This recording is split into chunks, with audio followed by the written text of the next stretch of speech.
Huh? Our names are written in this newspaper. What's going on? Let Paimon see! The underwater stronghold, the Fortress of Meripede, has continued in its noble autonomy, but that does not mean that others cannot interact with it. My recent attempts to enter the fortress bore little fruit. Huh. Guess Charlotte still hasn't given up on that. Thus, did an Outlander friend become the focus of this report, a blind adventurer with their white fairy legends trailing in their wake. It is said that this mysterious traveler once visited the underwater fortress. So while the fortress's interior remains a mystery behind closed doors, do not fear, for the tales of the traveler contain surprises in spades. Journalist Charlotte's biggest scoop yet, the Traveler's Trail, World Walker. Huh. Charlotte took so many awesome photos of us and we never even noticed her. She hasn't been able to get a hold of anything at the fortress, so since we're easier to find, she's using us as the subject matter instead? Ugh, seriously? Well, fine. Those headlines and photos do look cool, so Paimon will forgive her this time.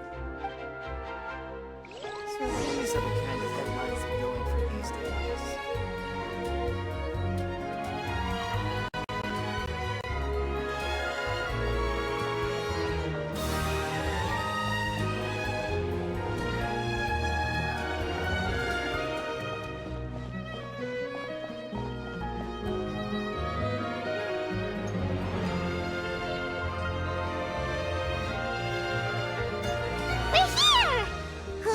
Paimon's hungry.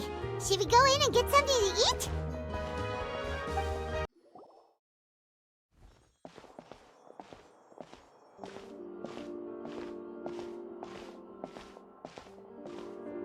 Hey, quick! Look! That's the limited edition only 16 slices a day cake! It was so delicious the last time we tried it! Despite the tense situation we were in, let's give it another go. Paimon's sure it'll be great. One slice of cake, please. Someone showed up after all. Oh, wait, you're the one from the Palais Mermonia. Oh, are you here to buy cake too? It seems Monsieur Nervalette was right. You really can eat. Wait, did he really say something like that? That's right. Even he has his own preferences when it comes to food. As for me, I love the cake and coffee here. Do you come here often? Usually every day. Every day? It's part of my daily schedule, apart from work. I shall have my cake and coffee. Then what if someone told you one day that this place would be closing soon, and you wouldn't get to eat cake here anymore? What would you think? But why would it close? Well, Paimon doesn't know either, but maybe the waters will rise tomorrow. Oh, the prophecy.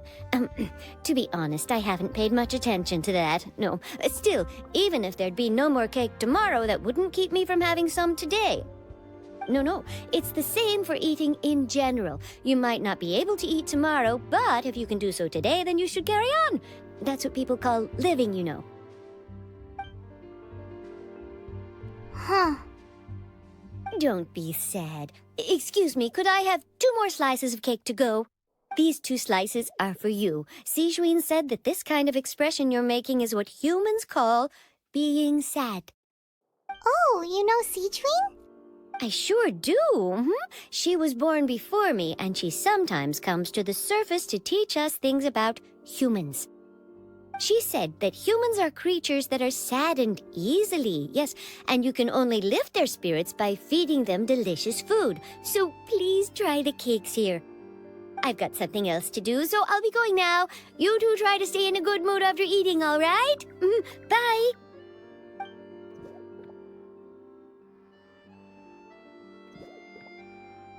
And there she goes. All right, let's dig in. Paimon's sure this cake will be delicious.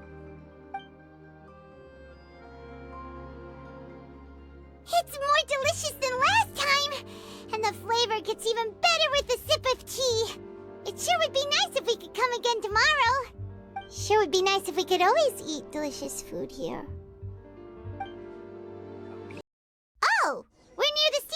office. Let's go look for Charlotte and have a chat. Wow! If it isn't the Traveler and Paimon! Oh, have you seen the article I wrote about you? Ha! You've got some nerve! You just used us to make some quick mora! Oh, you needn't worry about that.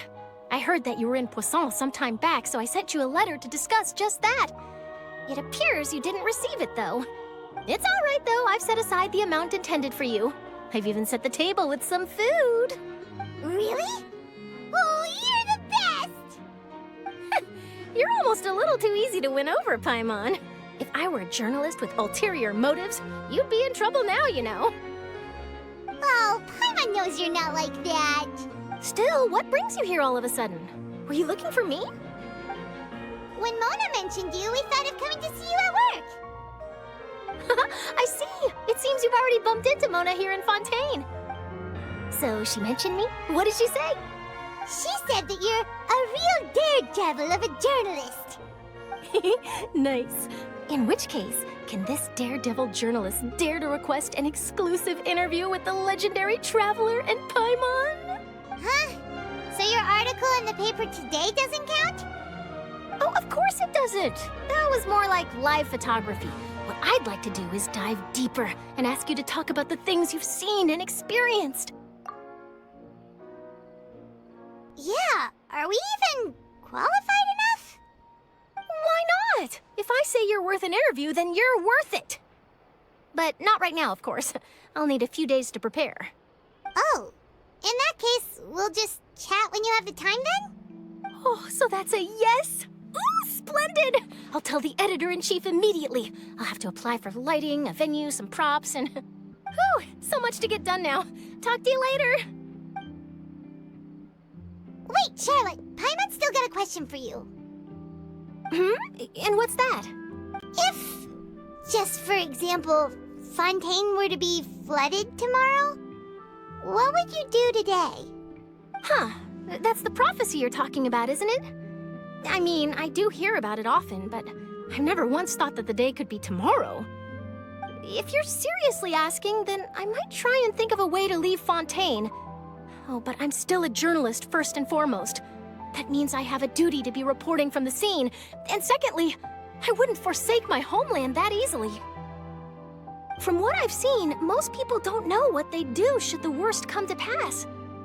In truth, it might be better just to behave like normal rather than worry over such an end. So in all likelihood, I'd probably still be prepping at the office for that interview of ours. I know what you're thinking. That sounds a bit sad, but I've always believed that it's best to do what you enjoy. Just think about it. If this nation really were to be suddenly destroyed tomorrow, but I still successfully finish an exclusive interview with a truly unique person, then the story I would wind up writing would truly be timeless. And then do you know what I'd do?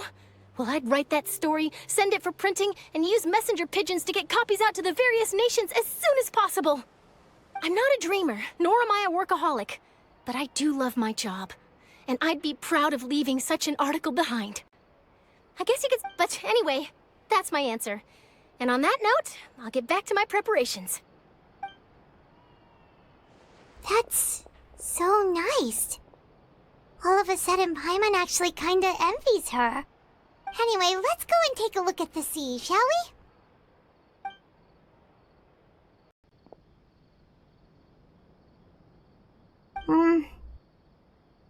Paimon's been thinking. If it wasn't Fontaine, but all of Tevat that would be destroyed tomorrow, where would we go and what would we do? No, Paimon should ask, if you could choose, what would you like to do?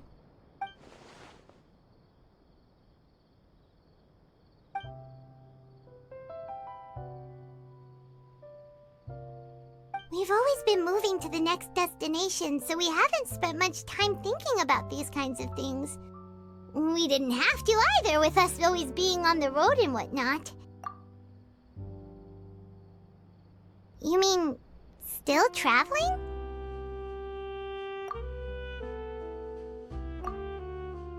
Huh. Wait, isn't that what we've always been doing?